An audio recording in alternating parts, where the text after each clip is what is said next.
ಪ್ರಿಯ ವೀಕ್ಷಕರೇ, welcome to Target Kannada News. ನಾನು ನಿಮ್ಮ ನವೀನ್ ಮರಳವಾಡಿ.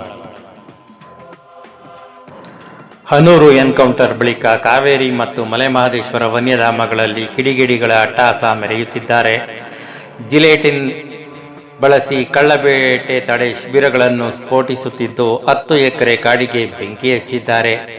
ಈ ಕೇಸಿನ ತನಿಖೆಗೆ ಆಂಟಿ ನಕ್ಸಲ್ ಫೋರ್ಸ್ ಬರಬಹುದು. ಹನೂರು ತಾಲೂಕಿನ ಅರಣ್ಯದಲ್ಲಿ ನಡೆದ ಎನ್ಕೌಂಟರ್ ಬೆನ್ನಲ್ಲೇ ಭುಗಿಲೆದ್ದಿರುವ ಕಿಚ್ಚು ಈಗ ಮತ್ತಷ್ಟು ವಿಕೋಪಕ್ಕೆ ಹೋಗಿದೆ.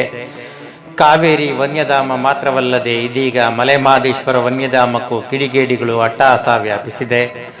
ಅರಣ್ಯ ರಕ್ಷಣಾ ಶಿಬಿರಗಳನ್ನು ಜಿಲೆಟಿನ್ ಡೈನಾಮೈಟ್ ಬಳಸಿ ಸ್ಫೋಟಿಸುತ್ತಿರುವುದು ಹಾಗೂ ಕಾಡಿಗೆ ಬೆಂಕಿ ಹಚ್ಚುತ್ತಿರುವ ಪ್ರಕರಣಗಳು ಗಂಭೀರ ಸ್ವರೂಪ ಪಡೆದುಕೊಂಡಿದ್ದು, ತನಿಖೆಗೆ ಆಂಟಿ ನಕ್ಸಲ್ ಫೋರ್ಸ್ ಅಖಾಡಕ್ಕಿಳಿಯುವ ಸಾಧ್ಯತೆ ಇದೆ.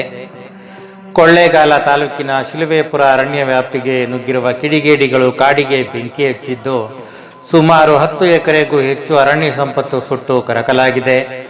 ಇದರ ಜೊತೆಗೆ ಜಾಗೇರಿ ಬಳಿ ಇದ್ದ ಕಳ್ಳಬೇಟೆ ತಡೆ ಶಿಬಿರವನ್ನು ಧ್ವಂಸಗೊಳಿಸಲಾಗಿದೆ.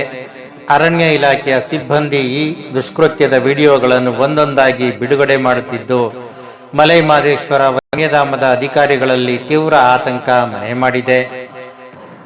ಅರಣ್ಯದ ಒಳಗಿರುವ ಕಳ್ಳಬೇಟೆ ತಡೆ ಶಿಬಿರಗಳನ್ನು ಸ್ಫೋಟಿಸಲು ದುಷ್ಕರ್ಮಿಗಳು ಮಾರಕ ಜಿಲೆಟಿನ್ ಮತ್ತು ಡೈನಾಮೈಟ್ ಕಡ್ಡಿಗಳು ಬಳಸುತ್ತಿರುವುದು ಭದ್ರತಾ ಪಡೆಗಳನ್ನು ಬೆಚ್ಚಿ ಬೀಳಿಸಿದೆ. ದಟ್ಟ ಅರಣ್ಯದಲ್ಲಿ ಸ್ಫೋಟಕಗಳನ್ನು ಬಳಸಿ ದಾಳಿ ನಡೆಸಿರುವ ಹಿನ್ನೆಲೆಯಲ್ಲಿ ಪೊಲೀಸರು ಜೊತೆಗೆ ಆಂಟಿ ನಕ್ಸಲ್ ಫೋರ್ಸ್ ತಂಡವು ಕಳ್ಳಬೇಟೆ ತಡೆ ಶಿಬಿರಗಳಿಗೆ ಭೇಟಿ ನೀಡಿ ಪರಿಶೀಲನೆ ನಡೆಸಲಿದೆ. ಸ್ಫೋಟಕಗಳು ಇವರಿಗೆ ಎಲ್ಲಿಂದ ಪೂರೈಕೆಯಾಗುತ್ತಿವೆ, ಇದರ ಹಿಂದೆ ನಕ್ಸಲ್ ಅಥವಾ ಸಂಘಟಿತ ಕಳ್ಳಬೇಟೆ ಜಾಲಗಳ ಕೈವಾಡವಿದೆಯಾ ಎಂಬ ಆಯಾಮದಲ್ಲೂ ಮಾಹಿತಿ ಕಲೆ ಹಾಕಲಾಗುತ್ತಿದೆ. ಘಟನೆಯ ಕುರಿತು ಕಾವೇರಿ ವನ್ಯಧಾಮದ ಎಸಿಎಫ್ ಮರಿಸ್ವಾಮಿ ಅವರು ಮಾಹಿತಿ ನೀಡಿ, ವನ್ಯಧಾಮದಲ್ಲಿ ಒಟ್ಟು 28 ಕಳ್ಳಬೇಟೆ ತಡೆ ಶಿಬಿರಗಳಿದ್ದು, ಆ ಪೈಕಿ 8 ಶಿಬಿರಗಳನ್ನು ಜಿಲೆಟಿನ್ ಮತ್ತು ಡೈನಾಮೈಟ್ ಬಳಸಿ ತೀವ್ರವಾಗಿ ಹಾನಿಗೊಳಿಸಲಾಗಿದೆ. 3 ಸಿಬ್ಬಂದಿ ವಸತಿಗೃಹ, ಸೋಲಾರ್ ಫೆನ್ಸಿಂಗ್, ಬ್ಯಾಟರಿಗಳು ಹಾಗೂ 1 ಇಲಾಖಾ ಜೀಪ್ ಅನ್ನು ನಾಶ ಮಾಡಲಾಗಿದೆ ಎಂದು ತಿಳಿಸಿದ್ದಾರೆ. ನಾವು ರೈತರ ಮೇಲೆ ಯಾವುದೇ ಆರೋಪ ಮಾಡುತ್ತಿಲ್ಲ, ಆದರೆ ಅಕ್ರಮ ಕಳ್ಳಬೇಟೆಯಲ್ಲಿ ತೊಡಗಿರುವ ದುಷ್ಕರ್ಮಿಗಳೇ ದ್ವೇಷದಿಂದ ಇಂತಹ ಕೃತ್ಯ ಎಸಗಿದ್ದಾರೆ. ಕಾಡಿನಲ್ಲಿ ಹಲವು ಕಾಲುದಾರಿಗಳಿದ್ದು ರಾತ್ರಿ ವೇಳೆ ನುಗ್ಗಿ ಸ್ಫೋಟಿಸುತ್ತಿದ್ದಾರೆ. ಈ ಶಿಬಿರಗಳ ನಾಶದಿಂದ ಮಾನವ ವನ್ಯಪ್ರಾಣಿ ಸಂಘರ್ಷ ತಡೆಯುವುದು ಕಷ್ಟವಾಗಲಿದ್ದು, ಅರಣ್ಯ ರಕ್ಷಣೆ ಭಾರೀ ಹಿನ್ನಡೆಯಾಗಲಿದೆ. ದಾಳಿಗಳ ಬಗ್ಗೆ ಮಾಹಿತಿ ಇದ್ದರೆ ಸಾರ್ವಜನಿಕರು ಇಲಾಖೆಗೆ ತಿಳಿಸಬೇಕು.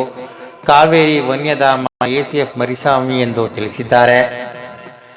ಘಟನೆಗೆ ಸಂಬಂಧಿಸಿದಂತೆ ಈಗಾಗಲೇ ರಾಮಾಪುರ ಮತ್ತು ಹನೂರು ಪೊಲೀಸ್ ಠಾಣೆಗಳಲ್ಲಿ ಪ್ರತ್ಯೇಕ ಪ್ರಕರಣಗಳು ದಾಖಲಾಗಿವೆ. ಅರಣ್ಯದ ಒಳಗಿರುವ ಸೂಕ್ಷ್ಮ ಪ್ರದೇಶಗಳಿಗೆ ಹೆಚ್ಚುವರಿ ಪೊಲೀಸ್ ಭದ್ರತೆ ಒದಗಿಸಲಾಗಿದ್ದು, ಕಾಡು ನಾಶ ಮತ್ತು ಸ್ಫೋಟದಲ್ಲಿ ಭಾಗಿಯಾಗಿದ್ದ ಕಿಡಿಗೇಡಿಗಳು ಎಡೆಮುರಿ ಕಟ್ಟಲು ಪೊಲೀಸರು ಹಾಗೂ ಅರಣ್ಯ ಇಲಾಖೆ ಜಂಟಿ ಕಾರ್ಯಾಚರಣೆ ಆರಂಭಿಸಿವೆ.